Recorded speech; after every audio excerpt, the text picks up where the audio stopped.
Hi everyone, my name is Jillian and I'm going to be discussing my approach and some methods to my bioinformatics project, which is understanding the relationship between methylation and TP53 gene expression using the UCSC genome browser.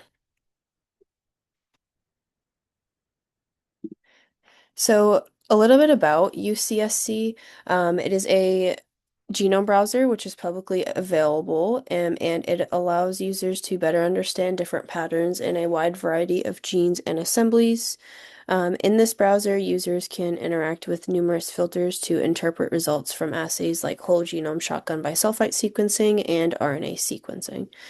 These assays allow the individual to observe patterns like DNA methylation and RNA expression and can even map them against other known references and against each other. And from this project, I generated the big picture question, which is, does DNA methylation at the TP53 promoter vary across human tissues in ENCODE datasets? And does promoter methylation influence the expression of the TP53 gene? To answer this question, UCSC will be utilized, and data from the ENCODE project is directly uploaded to the genome browser. And DNA methylation patterns specifically near the promoter region of the gene are used um, to understand gene expression because abnormal levels, such as hypermethylation, can lead to the silencing of necessary genes.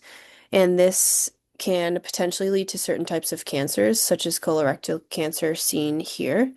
And TP53 is important as its regulation plays a huge role in tumor suppression, and hypermethylation near its promoter region has been seen to lead to cases of cancer development in various tissues.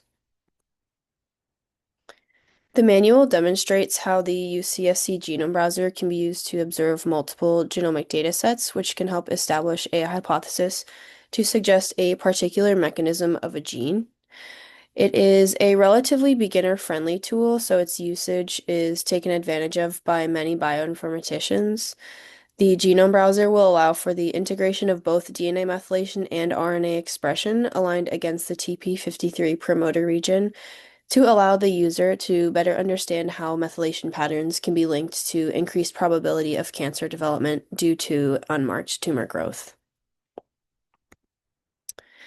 To address the proposed research question, this project uses the UCSC Genome Browser as its primary analysis database, and UCSC helps to integrate genomic tracks along with data sets from the ENCODE project to help understand variables like the ones mentioned.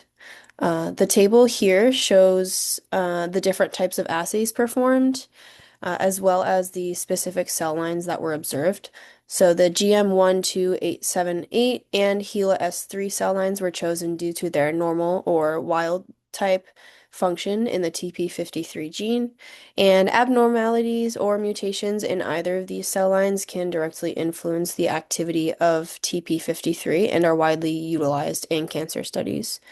And you can also note that the tissue in which these cell lines are derived from, along with the expected observations after aligning the assay to TP53.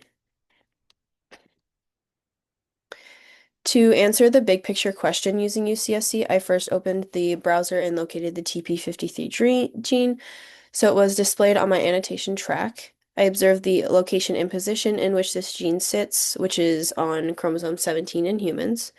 And I wanted to observe regions like CPG islands to determine any potentially hypermethylated regions. And increased CPG islands near the promoter region, especially, is normal in the TP53 gene, so this can give some insight towards the methylation patterns within this area. I then connected to a DNA track hub from ENCODE to observe methylation patterns in the two selected cell lines, which allowed me to compare different tissues to visualize regions on TP53 that are more heavily methylated than others. Next, I connected to another hub called ENCODE RNA Track Hub, which allowed me to visualize the RNA expression patterns of these two cell lines mapped against the TP53 gene. And higher peaks are indicative of more RNA transcripts, and the overlapping of those peaks with methylation peaks can reveal a potential relationship between promoter methylation and gene activity.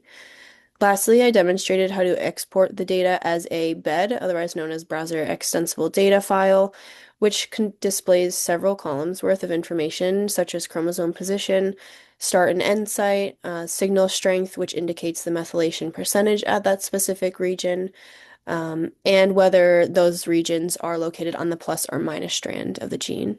And I then interpreted this data to understand the true correlation between TP53 promoter methylation and gene expression. These are my references, and thank you for listening.